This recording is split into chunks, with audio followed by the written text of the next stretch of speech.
Students, welcome to एमगेट। मैं प्रदीप स्वागत करता हूं आपका एमगेट पर। हम कंट्रोल सिस्टम सब्जेक्ट पढ़ रहे हैं और कुछ न्यूमेरिकल्स कर रहे हैं।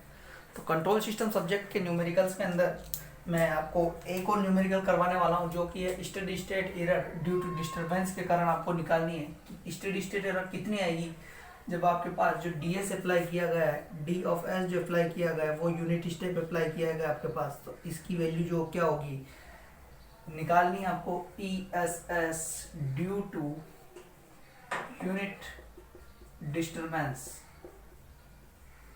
यूनिट डिस्टरबेंस इनपुट के कारण आपको कितनी ईएसएस आएगी वो आपको बतानी है इस क्वेश्चन के अंदर। ये यूनिटी नेगेटिव फीडबैक का क्वेश्चन है।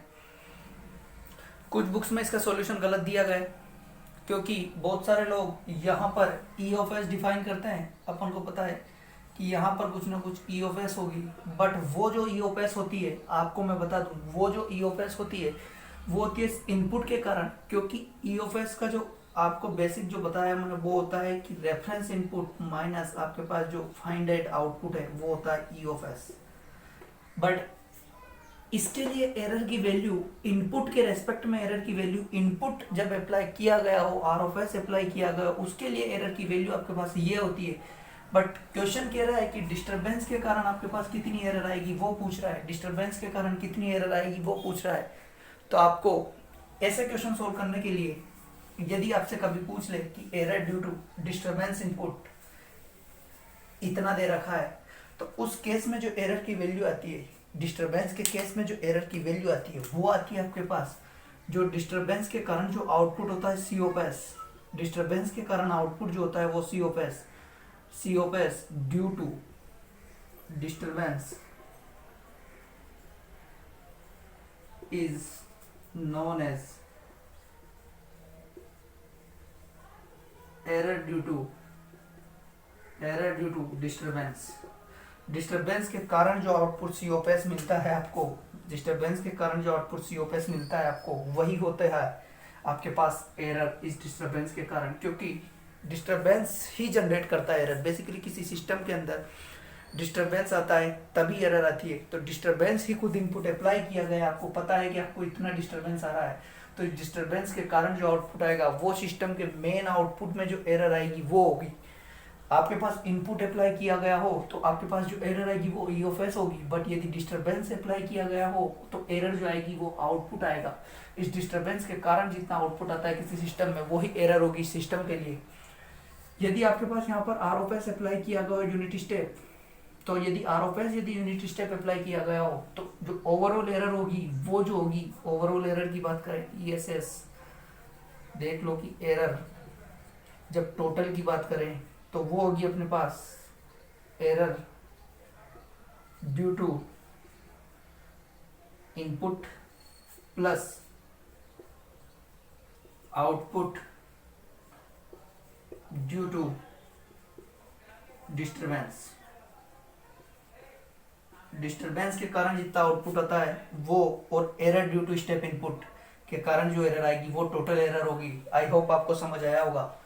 तो हम लोग कैलकुलेट करने वाले हैं error due to disturbance. Step disturbance आपके पास अप्लाई किया गया है तो इसके कारण एरर कितनी आएगी सिस्टम के अंदर वो हम कैलकुलेट करने वाले हैं। तो देखते हैं इस सिस्टम के लिए C of S divided by D of S transfer function यदि मैं कैलकुलेट करूं तो होगा अपने पास 1 divided by S 5s plus 1 divided by 1 plus 40 s 5s plus 1। I hope SFG से आप सोल्व कर लोगे इसको।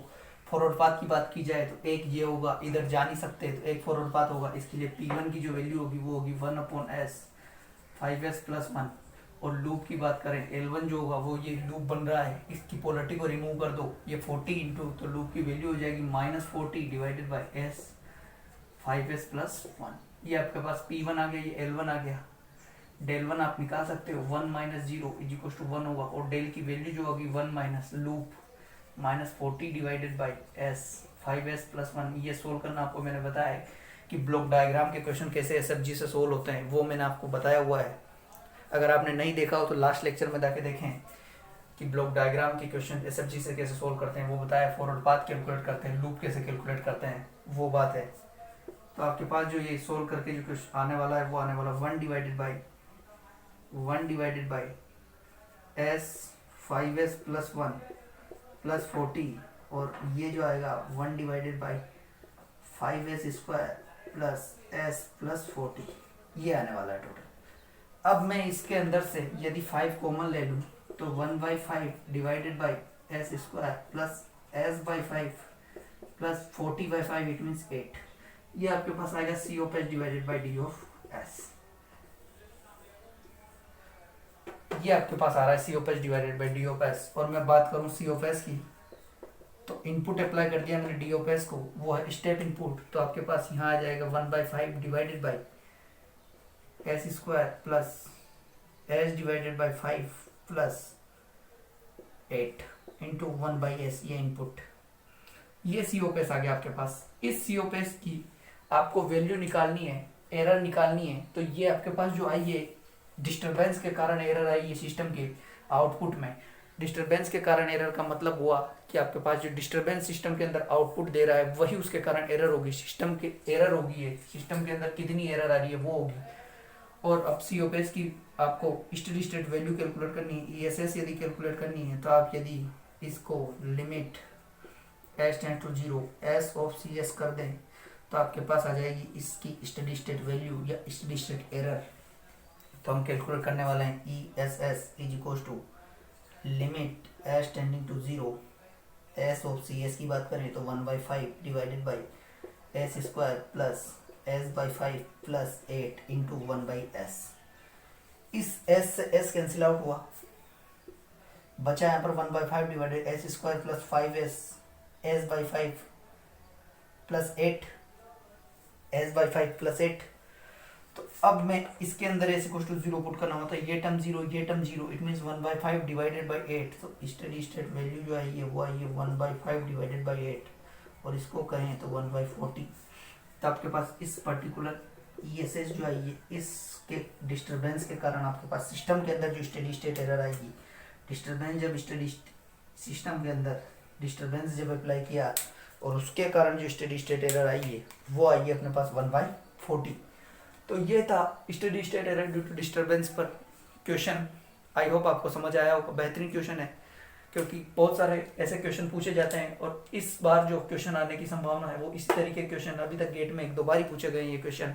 बट आपको ध्यान रखना है कि डिस्टरबेंस के कारण जो एरर आएगी वो आउटपुट ही होगा। डिस्टरबेंस के कारण जितना आउटपुट देगा सिस्टम वही उसकी एरर होगी।